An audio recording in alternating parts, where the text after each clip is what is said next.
এই সূরা নাজিল করেন, তখন সমস্ত মুমিনদেরকে আল্লাহ পাক উল্লেখ করেছেন। আর মুমিন, মুমিন মানে কি?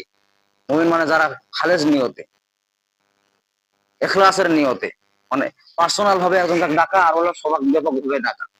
যেমন কোনো একটা মিছিল মিটিং এর মধ্যে, যেমন মনে করেন যে মির্জা ফখরুল ইসলাম আলমগীর আমাদেরকে মানব কল্যাণে ডাকছেন ব্যাপক ভাবে, মানে সবাই আইসো। আর পার্সোনাল যদি ডাকে তাহলে একক ভাবে।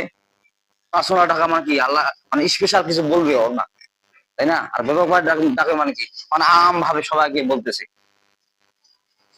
আর যদি একক ভাবে যদি কাউকে ডাকে তাহলে মনে কি স্পেশাল কিছু বলবে, যার কারণে একক ভাবে ডাকছে। ওরকম আল্লাহ পাক বলতেছেন যে আম ভাবে সূরা মুমিন তো আমি নাজিল করছি, মুমিনুন বহু বচন, কিন্তু মুমিন দিয়া আমি আল্লাহ পাক একক ভাবে শুধু মুমিন বান্দা যারা খালেস নিয়তে, যারা আমার আল্লাহকে ভয় করে, তাদেরকে আমি ডাকছি। বলেন না সুবহানাল্লাহ। এই জন্য আল্লাহ পাক মুমিন এক বচন আর মুমিনুন বহু বচন। এই জন্য সূরা মুমিন আল্লাহ পাক বলতেছেন যে মুমিন মানে এক বচন, আমি শুধু খাস বান্দা যারা খাস মুমিন তাদেরকে আমি ডাকতেছি। বলেন না সুবহানাল্লাহ। যেমন কোরআন শরীফের মধ্যে কাফের নামে সূরা আছে নয়? বলেন দেখি। আছে। কাফের নামও আল্লাহ পাক সূরা নাযিল করেছেন। আল্লাহ পাক মুমিন নামও সূরা নাযিল করেছেন, মুমিনুন নামও সূরা নাযিল করেছেন, এবং কি কাফের নামও সূরা নাযিল করেছেন। বলেন না সুবহানাল্লাহ। আল্লাহ পাক বলতেছেন যে আমি শুধু ছাড়ে দিই নাই আমি আল্লাহ পাক, আমি আল্লাহ পাক কাফেরের নামেও যে সূরা নাযিল করেছি, মুমিনুন নামেও, এবং কি মুমিন নামেও আল্লাহ স্পেশাল। মুমিনদের জন্য আল্লাহ পাক দুইটা সূরা নাযিল করেছেন, আর কাফেরদের জন্য একটা সূরা, তার ছোট সূরা। আর মুমিনুন আপনি খুলে দেখেন, পৃষ্ঠাকে পৃষ্ঠা যাইতেই আছে, ঠিক কিনা বলে? মুমিন এবং মুমিনুন এটা লম্বা সূরা, আর কাফিরুন ছোট একটা সূরা, ঠিক কিনা বলেন? কাফেরদের ব্যাপারে আমি ছোট সূরা নাযিল করেছি, আর মুমিনদেরকে খালি যা খালি মজা, খালি মানে বাহবা দেওয়ার জন্য আমি আল্লাহ পাক সূরা মুমিনুন এবং মুমিন সূরা নাযিল করেছি। বলেন না সুবহানাল্লাহ। যে আমি আপনাদের সামনে যে আয়াতে কারিমা তেলাওয়াত করেছি সূরা মুমিনের, মুমিন কয় বচন বলেন দেখি? এক বচন।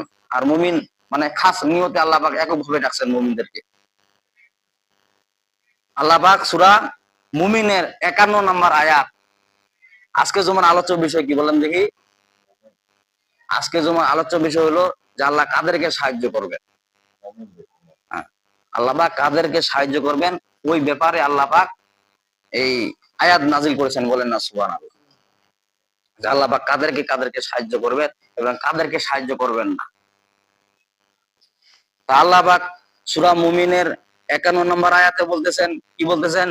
ইন্না লানানসুরু রুসুলুনা ওয়াল্লাযীনা আমানু ফিল হায়াতিদ দুনিয়া ওয়া ইয়াউমা ইয়াকুমুল আশহাদ। আল্লাহু আকবার। আল্লাহ পাক বলছেন ইন্না লানানসুরু রুসুলুনা, ইন্না নিশ্চয় আমি লানানসুরু রুসুলুনা, আমি আমার রাসূলগণকে সাহায্য করব। বলেন না সুবহানাল্লাহ। এখানে রসুলুনা, এখানে ফের আবার মুজারের সিগা ব্যবহার করে লানানসুরু, এখানে নাসরা ইয়ানসুরু, লানানসুরু এখানে মুজারের সিগা, ইয়ানসুরানে এখানে মুজারের সিগা ব্যবহার করেন। আল্লাহ পাক বললেন লানানসুরু, অবশ্যই আমি, লাম দিয়ে তাকিদ দিলেন আল্লাহ পাক। আল্লাহ পাক বলতেছেন যে অবশ্যই আমি রসুলদেরকে সাহায্য করব। যদি বলতেন রসুলকে সাহায্য করব তাহলে এক বচন, তার মানে কি বিশ্ব নবীজিকে সাহায্য করবেন। কিন্তু এখানে আল্লাহ পাক বলতেছেন ইন্না লানানসুরু রুসুলুনা। বলেন না সুবহানাল্লাহ। আল্লাহ পাক বলতেছেন ইন্না লানানসুরু রাসূলুনা, অবশ্যই আমি রাসূলদেরকে সাহায্য করব। তার মানে কি রসুল মৃত্যু যাওয়ার পরে কি আরো কোন রসুল আসবে?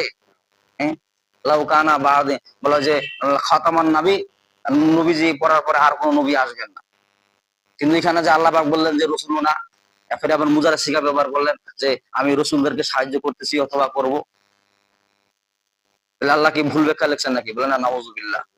আল্লাহ তাআলা ভুল লেখা নাই, আল্লাহ তাআলা ঠিকই লিখছে। এখানে রসুলুনার ব্যাখ্যা মুফাসসিরগণ ব্যাখ্যা লিখছে, রসুলুনা বলতে কি বোঝায়? আলেম ওলামাদেরকে নায়েবে রাসূল বলে। বলেন না সুবহানাল্লাহ। বিশ্বনবী যে বলেন এক হাদিসের মধ্যে,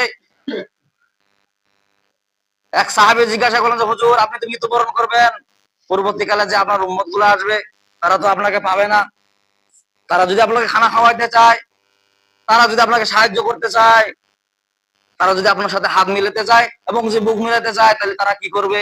বিশ্বনবী পরিষ্কার বলছেন কোন একটা আলেমের সাথে কেউ যদি চলাফেরা করে সেজন্য আমার রসুলের সাথে চলাফেরা করে। বলেন না সুবহানাল্লাহ। কেউ যদি আমার রসুলকে যদি মহব্বত করলো, কেউ যদি আমার আলেমকে মহব্বত করলো সেজন্য আমার রসুলকে মহব্বত করলো। বলেন না সুবহানাল্লাহ।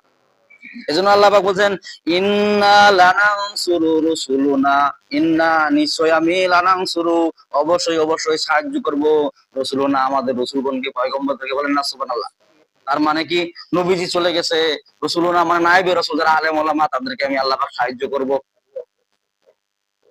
আল্লাহ পাক বলছেন লানানসুরু, লামটা তাগিদ দিয়া, তাগিদ মানে মানে অবশ্যই, লানানসুরু আমি সাহায্য করব রসুলুনা আমাদের পয়গম্বরদেরকে, রসুলদেরকে। বলেন না সুবহানাল্লাহ।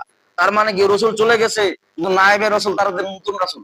নায়েবে রাসূল মানে কি, নতুন রাসূল। নতুন রাসূল কাদেরকে বলে বলেন দেখি? যারা রসুলের মতো ব্যাখ্যা করে, বিশ্ব নবীর মতো যারা কোরআন হাদিস প্রচার করে, তাদেরকে নায়েবে রাসূল বলে। আর যারা ভুয়া ব্যাংকের মতো কোরআন হাদিস প্রচার করে, তাদের নায়েবে রাসূল না, তাদেরকে ভণ্ড বলে। ঠিক কিনা বলেন? ভুয়া ব্যাংকের মতো খালি হুক্কার হুক্কার জিকির আছে, মানে কোরআন হাদিসের কোনো ব্যাখ্যা নাই। বিশ্ব নবীজি কোনো লেখা নাই একটা হাদিসের মধ্যে, থালমারে কোনো গাছের মধ্যে চড়ছে আছে? ভুয়া ব্যাংকের মতো জিকির করছে, এরকম আছে নাকি? আল্লাহ পাক বলতেন যে ইন্না লানানসুরু রাসূলুনা, অবশ্যই আমি রাসূলদেরকে সাহায্য করব। তার মানে কি, নায়েবে রাসূলদেরকে সাহায্য করব। যারা রাসূলের মতো তাফসীর করে, রাসূলের মতো ব্যাখ্যা বিশ্লেষণ করে, যারা রাসূলের মতো সুদূষের বয়ান করে, যারা রাসূলের মতো মার খায়, তাদেরকে আমি আল্লাহ পাক সাহায্য করব। বলেন না সুবহানাল্লাহ। আমি ওদেরকে সাহায্য করবো না যারা ভুয়া ব্যাংকের মতো উল্টা পাল্টা কোরআন হাদিস প্রচার করে, কোরআনে আছে একটা ব্যাখ্যা করে, কত রকমের চটি বইয়ের ব্যাখ্যা। এক ব্যাখ্যা কসাসুল আম্বিয়ার বই, আরেক ব্যাখ্যা হলো ফাজাইলে আমলের বই।